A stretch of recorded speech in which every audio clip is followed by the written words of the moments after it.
What's up guys, welcome back once again. Today we're gonna talk about the movie Death Note. So without wasting time, let's start the movie. इस movie की starting Japan को दिखाते हुए होती है, जहाँ पर हमें एक आदमी दिखाया जाता है जो कि एक क्रिमिनल था और वो पुलिस से बचते हुए भाग रहा था। अचानक उस क्रिमिनल को हार्ट अटैक हो जाता है जिसकी वजह से वो मर जाता है। इसके बाद हमें बड़े क्रिमिनल दिखाए जाते हैं जिन्हें कानून ने कोई भी सजा नहीं दी थी। इसके अलावा और भी ऐसे लोग थे जो कि जेल में थे, वो सब के सब हार्ट अटैक की वजह से मारे जाते हैं। अब ये डेथ होना कोई नेचुरल नहीं था, बल्कि ये सब कुछ एक लड़का कर रहा था जिसका नाम होता है लाइट। असल में लाइट को एक एंशिएंट बुक मिली थी और वो की आम बुक नहीं थी, बल्कि वो एक डेथ नोट थी और जिसका नाम भी उसमें लिखा जाएगा वो मर जाएगा और मरने वाला पर्सन उसी मेथड से मरेगा जो तरीका बुक में लिखा जाएगा। इसके अलावा ये बुक लोगों पर अपना कंट्रोल भी कर सकती है। अब क्योंकि लाइट को ये बुक मिली थी तो वो क्रिमिनल्स का नाम इस बुक में राइट करता जा रहा था ताकि बुराई को खत्म किया जा सके। सडन इतनी सारी डेथ होने की वजह से पूरी दुनिया में दहशत फैल जाती है और क्रिमिनल्स के दिलों में तो जैसे डर ही बैठ गया हो। इस बात को लेकर गवर्नमेंट काफी हैरान थी। कुछ लोग इसे बुरे लोगों के लिए पनिशमेंट समझ रहे थे गॉड की तरफ से, जबकि कुछ लोग इसे कोइंसिडेंसी समझ रहे थे, यानी ये सब कुछ इत्तफाकन ही हो रहा है। यहाँ पर हम ये भी जान पाते हैं कि लाइट ने बुरे लोगों को मारने के बाद अपना एक नाम भी चूज कर लिया था। उसने अपना नाम चूज किया था कीरा। कुछ लोग तो कीरा को ही अपना हीरो समझ रहे थे और ये न्यूज पूरी दुनिया में काफी वायरल हो चुकी थी। इसके बाद हमें लाइव न्यूज पर एक क्रिमिनल दिखाया जाता है कि जिसने एक फैमिली को प्रिजनर बना रखा था। लाइट समेत सभी लोग इस न्यूज को देख रहे थे। लाइट के हाथ में उस वक्त भी वो डेथ नोट थी, जिसके बाद थोड़ी देर बाद ये न्यूज दिखाई जाती है कि अचानक से उस क्रिमिनल की डेथ हो गई है। कीरा यानी कि लाइट इस पार्ट में भी एक स्टूडेंट ही दिखाया गया है जो कि लॉ का स्टूडेंट है। कीरा की एक बेस्ट फ्रेंड होती है जिसका नाम होता है मीसा। दोनों का रिलेशनशिप काफी अच्छा था। कॉलेज में लाइट मीसा को अपने बारे में बताता है कि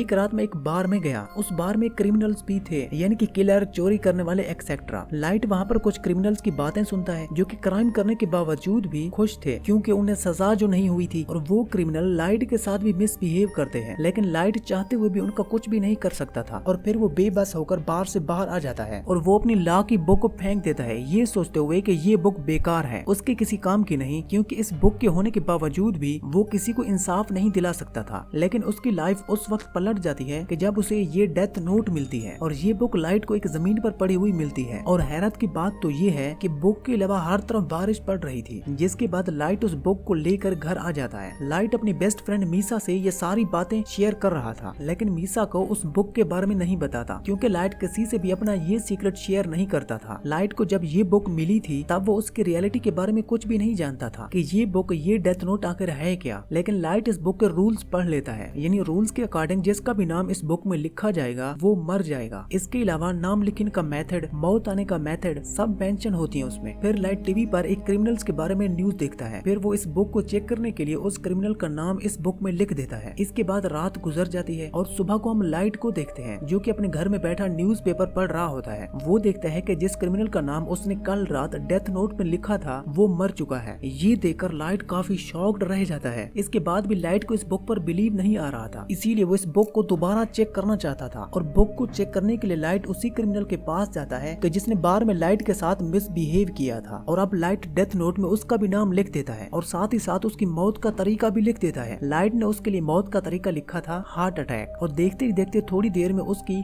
हार्ट अटैक की वजह से मौत हो जाती है और लाइट की आंखों के सामने ही वो क्रिमिनल अपना दम तोड़ देता है। ये देखकर लाइट और ज्यादा परेशान और हैरान हो जाता है। अब क्योंकि लाइट ने सब कुछ अपनी आंखों से देख लिया था, इसीलिए उसे उस बुक पर बिलीव हो जाता है कि ये बुक और उसके रूल बिल्कुल सही काम करते हैं। लाइट जब वापस आ रहा होता है तो वो फर्स्ट टाइम इस बुक के गार्डियन से मिलता है और इस बुक का गार्डियन था एंजल ऑफ डेथ, यानी कि मौत का फरिश्ता। अब क्योंकि एंजल ऑफ डेथ देखने में काफी डरावना था, इसी वजह से लाइट उससे डर जाता है। लेकिन लाइट को बाद में ये बात पता चल जाती है कि जिसके पास ये बुक होगी एंजल ऑफ डेथ सिर्फ उसी को ही नजर आएगा। एंजल ऑफ डेथ लाइट को सारी बातें डिटेल में समझाता है। फिर हम जापान के कुछ पुलिस ऑफिसर्स को देखते हैं जो कि इन्हीं अचानक हुई डेथ पर बात कर रहे थे। पुलिस भी ये बात नोटिस करती है कि मरने वाले सिर्फ क्रिमिनल्स ही हैं। इसके अलावा पुलिस के सामने और भी बहुत सारी बातें आ रही थी और वो ये सोचते हैं कि आखिर ये कीरा चाहता क्या है, कि क्या सच में ये एग्जिस्ट करता भी है या नहीं। और कीरा को हीरो नहीं है बल्कि वो एक क्रिमिनल है, क्योंकि जो कुछ भी हो रहा था वो तो भी एक क्राइम ही था ना। इसके बाद हमें लाइट के फादर दिखाए जाते हैं जो कि एक डिटेक्टिव थे और वो ही इस केस को हैंडल कर रहे थे और उनका मिशन था कीरा तक पहुंचना, क्योंकि कीरा किसी के भी कंट्रोल में नहीं था और सबको ही बेमौत ही मारता जा रहा था और ऐसा करते करते तो वो सबको ही मार डालेगा। लाइट के फादर अपने सीनियर्स को कहते हैं कि ये केस काफी कॉम्प्लिकेटेड है, इसीलिए इस केस को स्टडी करने के लिए एक इंटेलिजेंट डिटेक्टिव हमारी हेल्प करेगा और इस डिटेक्टिव डिटेक्टिव का नाम है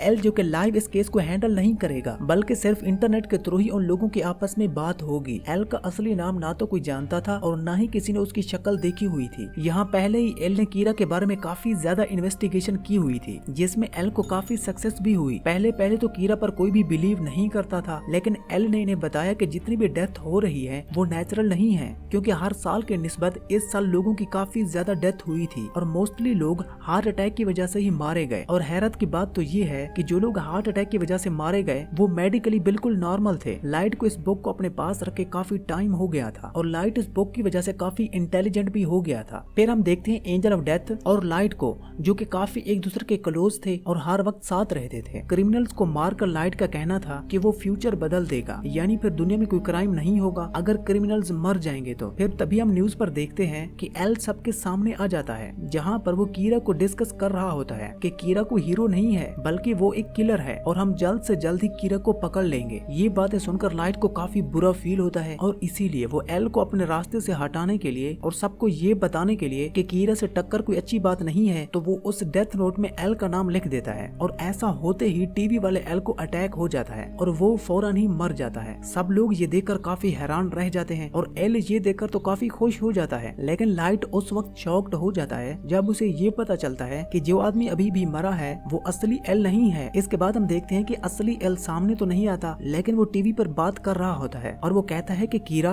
मैं हूँ असली एल। और टीवी की ये ट्रांसमिशन सिर्फ जापान में ही सेंड की गई थी, जिससे ये बात तो क्लियर हो गई कि कीरा तुम जापान से ही बिलोंग करते हो। और एल ये भी कहता है कि कीरा तुम सिर्फ उसी पर्सन को मार सकते हो जिसका नाम और शक्ल तुम जानते हो। ये देखकर लाइट को काफी गुस्सा आ जाता है और वो काफी वरिड भी था, क्योंकि अब तक वो ये सोचता आ रहा था कि वो नहीं पकड़ा जाएगा, लेकिन उसे फिक्र अब इस बात की थी कि अब उसका टक्कर लेने वाला एल जो आ गया है, क्योंकि लाइट ना तो उसका नाम जानता था और ना ही कभी उसने उसका फेस देखा था। इसके बाद एल और कीरा की इस फाइट के बारे में काफी डिस्कशन होती है। एल का कहना था कि मैं एक जस्टिस हूँ और कीरा एक किलर है, इसीलिए मैं कीरा को सजा दिलवाऊंगा। एंजल ऑफ डेथ इस मैटर में लाइट की कोई भी हेल्प नहीं कर सकता था, क्योंकि एंजल ऑफ डेथ बिल्कुल बुक के मालिक को नजर आता है, लेकिन वो किसी का साथ नहीं देता। फिर हम देखते हैं कि एल इन अचानक होने वाली डेथ्स का डेटा निकाल लेता है और वो ये जान पाता है कि ये डेथ स्कूल और कॉलेजेस की छुट्टी के बाद होती है। इसका मतलब ये है कि कीरा एक कॉलेज स्टूडेंट है। फिर सबका शक लाइट पर होता है, क्योंकि उसके फादर एक डिटेक्टिव भी थे और वो कीरा के केस पर इन्वेस्टिगेशन भी कर रहे थे। अब क्योंकि लाइट अपने फादर के डेटा पर एक्सेस कर सकता था, इसीलिए वो शक के दायरे में आ गया। अब क्योंकि वो ये बात जान चुके थे कि कीरा स्कूल और कॉलेज के ऑफ टाइम में लोगों को मारता है, इसलिए लाइट अब स्कूल टाइम में भी लोगों को मारने लगा था। अब यहाँ पर एल का डाउट और ज्यादा बढ़ जाता है कि वो एक स्टूडेंट ही है, इसीलिए कीरा ने हमारा ध्यान बटाने के लिए अब स्कूल टाइम में भी किलिंग करना शुरू कर दी है। एल को ये बात भी पता चल जाती है कि कीरा के एक्सेस डेटाबेस तक भी है, इसलिए एल लाइट के फादर को बताता है कि कीरा डेटाबेस पर भी एक्सेस कर सकता है। फिर या तो कीरा कोई पुलिस ऑफिसर है या फिर कोई अपना ही है। कुछ दिन बाद लाइट को रियलाइज होता है कि पुलिस उस पर नजर रख रही है। एल ने उसके पीछे कुछ डिटेक्टिव को लगाया हुआ है। लाइट एल को अपने रास्ते से हटाना चाहता था। एंजल ऑफ डेथ लाइट को बताता है कि मुझे सब पता होता है कि इंसान का नाम क्या है और इंसान की जिंदगी के कितने साल बाकी रह गए हैं। तब लाइट एंजल ऑफ डेथ को कहता है कि तुम मुझे एल का असली नाम बता दो, जिसके बदले में एंजल ऑफ डेथ लाइट की आधी जिंदगी ही मांग लेता है और इसके लिए लाइट साफ इनकार कर देता है। जो एजेंट लाइट के पीछे लगा हुआ था उसे जान छुड़ाने के लिए लाइट को एक आइडिया आता है। लाइट और मिसा एक बस में जाते हैं, जहाँ पर वो एजेंट भी लाइट के पीछे उस बस में चला जाता है। फिर लाइट उस एजेंट से पूछता है कि आखिर तुम मेरा पीछा क्यों कर रहे हो, जिस पर वो एजेंट कोई भी जवाब नहीं देता। तभी उस बस में एक क्रिमिनल आ जाता है जो कि बस के ड्राइवर पर गन पॉइंट कर देता है। लाइट ने उस पेपर पर एक नोट लिखा था कि अगर वो तुम्हें पकड़ लेगा तो तुम उससे गन छीन लेना, लेकिन सडन वो पेपर लाइट के हाथ से नीचे गिर जाता है और क्रिमिनल ये देखकर उस पेपर को अपने हाथ में ले लेता है और फिर उस क्रिमिनल की नजर एंजल ऑफ डेथ पर पड़ती है। क्रिमिनल एंजल ऑफ डेथ को काफी शूट करता है, लेकिन वो तो खुद मौत का फरिश्ता था, इसीलिए उसे कुछ भी नहीं होता। ये देखकर वो क्रिमिनल काफी डर जाता है, इसीलिए वो बस रोककर वहाँ से भाग जाता है, लेकिन एक कार उस क्रिमिनल को हिट कर देती है जिससे वो मर जाता है। ये सब कुछ लाइट के प्लान के मुताबिक ही हुआ था, क्योंकि वो उस FBI एजेंट का नाम जानना चाहता था। इसके बाद लाइट उस एजेंट को कह देता है कि अब तो मेरा पीछा मत करना। फिर हम उसी FBI एजेंट को देखते हैं जो कि अपनी वाइफ के साथ होता है। अब क्योंकि लाइट काफी इंटेलिजेंट था, इसीलिए उसने इन एजेंट से जान छुड़वाने के लिए एक चाल चली थी। वो एल को तो मार नहीं सकता था, इसीलिए वो उन लोगों को मारना चाहता था कि जिन्हें एल ने हायर किया था। इसीलिए वो अपनी किलिंग का आगाज उसी FBI एजेंट से करता है। लाइट उस FBI एजेंट से सब एजेंट्स के नाम ले लेता है जो एजेंट इस केस में शामिल थे, लेकिन थोड़ी देर बाद ही उस FBI एजेंट की मौत हो जाती है और वो मौत भी हार्ट अटैक की वजह से ही होती है, क्योंकि लाइट उस उस FBI एजेंट को जिंदा रखना नहीं चाहता था, इसीलिए उसने उसको मौत दे दी।